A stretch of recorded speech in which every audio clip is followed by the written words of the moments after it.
Fever down. You know what's coming. Bow, bow, bow. Woo! Feels good, baby. Making a whip out of me. That's a good-looking dog. Woo! Happy days. There was a collective sigh of relief throughout Fever Nation when the team finally achieved their first victory without Caitlin Clark.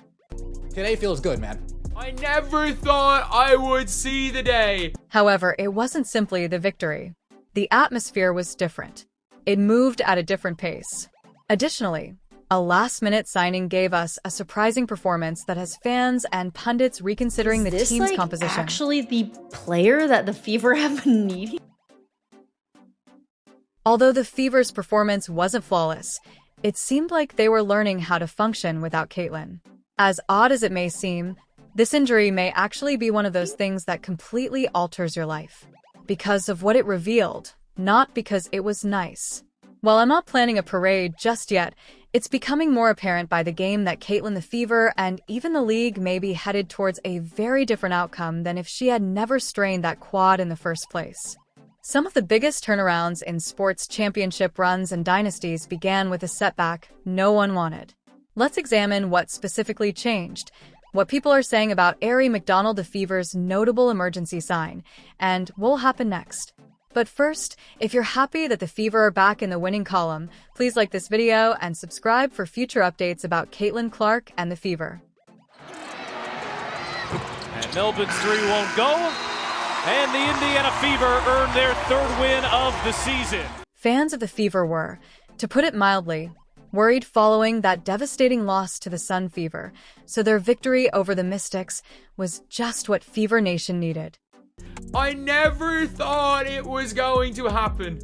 I never thought it was ever going to happen again. The whole atmosphere seemed strange. In contrast to the high-tempo hoops we anticipated, the Liberty played plodding basketball, which was disappointing for a team that was meant to be thrilling to watch. To make matters worse, they defeated the same Connecticut Sun by 48 points in the following game. And to make matters worse, Sophie Cunningham and Sydney Carlson in the same game. Caitlin's backups were hurt. Panic felt imminent, but it was never the right decision. This is the reason. All of this hardship makes me think of the Chinese farmer's fable. It's seen as bad luck when the horse flees at that point. Then, with luck, it comes back with wild horses. Then, while taming one of the horses, the son fractures his leg. Unlucky, but because of that injury, the army then chooses not to draft him. Best of luck. Here, perspective is the lesson. A negative event, like Caitlin's injury, can pave the way for a bigger one. Go back to the 2001 Patriots even if you don't like Chinese parables. Tom Brady, a little-known backup quarterback, took over when star quarterback Drew Bledsoe was injured in a vicious hit and never looked back. Brady led the team to a Super Bowl victory and went on to become a 7-time winner, turning what appeared to be a catastrophe for New England into a dynasty-defining event. Now, I'm not claiming that Caitlin Clark will be replaced or that she is Drew Bledsoe. I will address that in a moment, but the benefits of her injuries will well exceed the drawbacks, as we are currently witnessing. She will be healthy and better than ever. Let's start with the Fever first. Even while the Fever weren't competing for a championship, they were at least surviving and sticking around with elite teams with Caitlin in the lineup. Using her vision and inventiveness, she created clutch plays and kept them going to keep them competitive. However, the offense remained unchanged. Clark trying to create some airspace. Long three at the horn. Oh! And the house of cards appeared to be crumbling before our very eyes when Caitlin was hurt, followed by injuries to Sophie Cunningham and Sydney Carlson. ESPN's power rankings saw the Fever drop to number 9, and analysts were The commentators were talking about the Connecticut Sun and the Indiana Fever being the two slowest teams in the WNBA. If you told me that that would be something that was said on the broadcast during any Indiana Fever game, I would have thought you were insane. Naturally, all of this appears to be negative, but as with the tale I just described, it all led to what would have been a game changer. I'm sorry. There is no way you can have 0 fast break points a team unless you are actively trying to not run.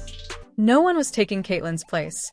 So expectations weren't high when they signed Aerie McDonald to a hardship deal, but Fever supporters were pleasantly delighted. On an 11-2 advantage, miscommunication and stolen by McDonald, who races to the other end and finishes. Aerie didn't merely occupy minutes. She argued for staying, bringing energy and a sense of control. She launched an attack. She gave her teammates food. Additionally, she appeared extremely at ease outside for someone who had only practiced with the team once. Austin got a piece. Bonner thought she was fouled. Oh, but McDonald took it away. Wraparound pass and Bonner, right place, right time. She had a significant effect on not only the game's result, but also her teammates' performance. She improved everyone and everything.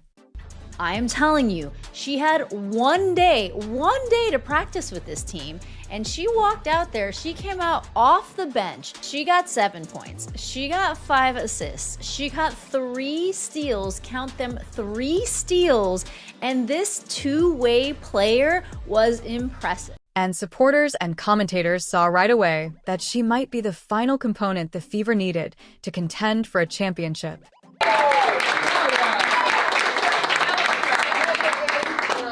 You came in, you impacted the ball game, you settled us down, you were aggressive, your defense set the tone. Hell of a job. It has gotten to the point where pundits believe the Fever have a great chance to add even more players later in the season. Here's why. Aerie not only covers a void that the Fever were unaware of until Caitlin was hurt, but she also earns $30,000 less than Brianna Turner, a player who hasn't contributed much and whose contract isn't assured.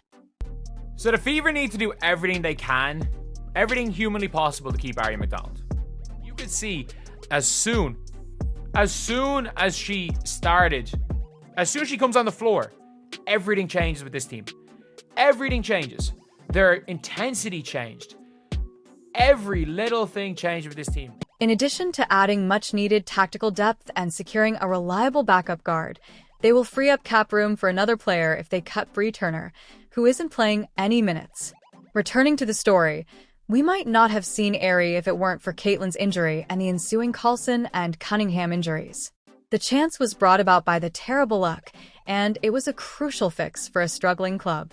And that's significant because the league depends on a successful and dynamic Fever club, and Caitlin's injury is generating revenue. I mean, you gotta know that Bree Turner is like shaking in her boots, because Bree Turner is not on a protected contract.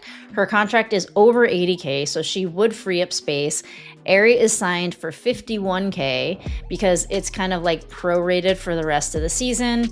And tonight, just taking a look at Bree Turner's stats, though she did only play 2 minutes, she came away with a 0-0. Since basketball is ultimately about entertainment, Caitlin and the Fever attract casual fans, but they run the risk of losing them if they play slow hoops and lose games. The success of the WNBA rides on the success of the Indiana Fever, and specifically Caitlin Clark. However, we discovered something during Caitlin's injury that we would not have discovered otherwise. Because Caitlin Clark's injury raised a lot of concerns about TV ratings, it shows how devoted the new Fever supporters are. After all, she is the biggest needle mover the WNBA has ever witnessed. The Fever's preseason match against Brazil drew 1.3 million viewers.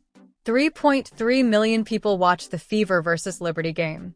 She would sell out arenas to watch her warm up, I promise. However, the crucial query was whether the casual viewers would continue to observe.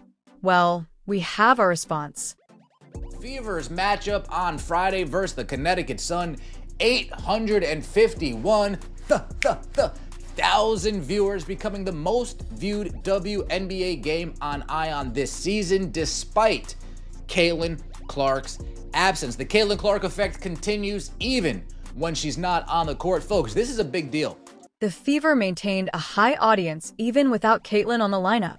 This provides all the information you require regarding the Caitlin Clark effect. She made this squad more significant than any one player by bringing fans to the Fever rather than just to her. And we now know this since the ripple effect is real even when she is not on the floor. It's not flash in the pan fandom if Fever supporters remain motivated during a difficult time. That's the kind of loyalty the league has never really experienced before. That is the energy of franchise building. We wouldn't be able to compare things side by side without Caitlyn's injury, and the WNBA needs to take note of this.